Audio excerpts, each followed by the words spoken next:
Hi there, and welcome back to those of you who subscribe to my channel. And if you don't, well, why not? Just click that racer dude that will pop up at the end of the video, or click the subscribe button below. It was 7 years ago that I bought my first Porsche Boxster S. I drove it home from sunny California to Montreal, which was only just escaping from winter's grip.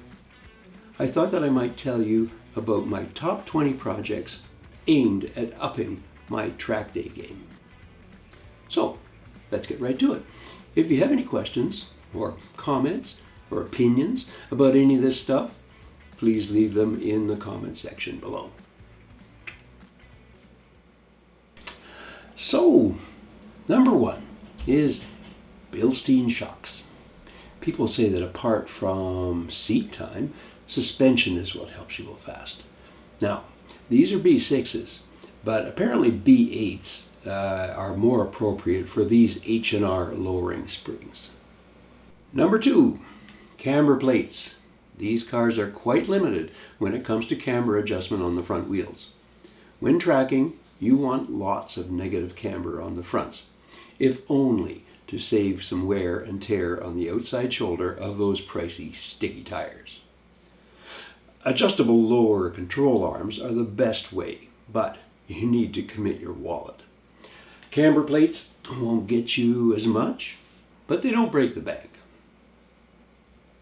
Number three, what you see here is the Mantis Sport deep sump, which will not only add 2 liters of oil to your pan, but it also adds an oil pickup extension and a windage tray, which keeps unaerated oil in the pan longer. This will help prevent oil starvation when you're testing the limits of your Hoosiers on those long, fast sweepers. Number four is the LN spin-on oil filter adapter. Better filtration, easier oil changes. I added an oil pressure gauge to the Boxster. If you have a 996, well, you can skip over this one because it's included in the price. But for the Boxster, you just grab a 996 pressure sender and you swap it in. Well, you got to run another wire to it, but it's pretty easy. So now I know the pressure, but how hot is the oil getting at the track? Lo and behold, on the opposite side of the engine is a plug that I can replace with a VDO oil temperature sender.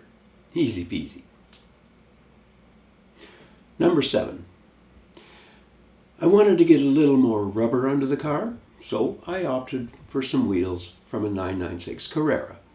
The fronts are 9-inch instead of 7.5, and the 10-inch rears replaced my 9-inch originals.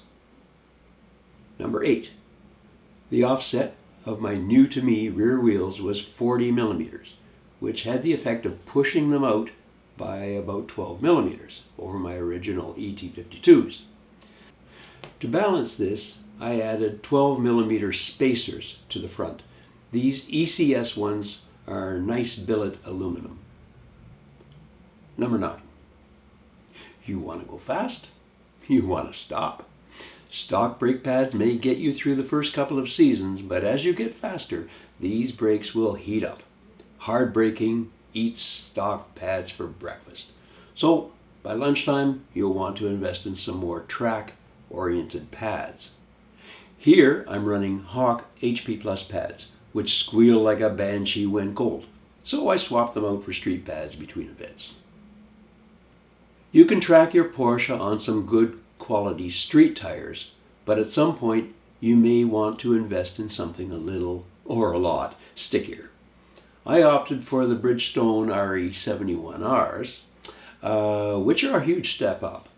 These are a favorite tire amongst the autocross crowd, but I find they get greasy when heated up on a road course. I'm thinking Nitto NT01s for my next tire.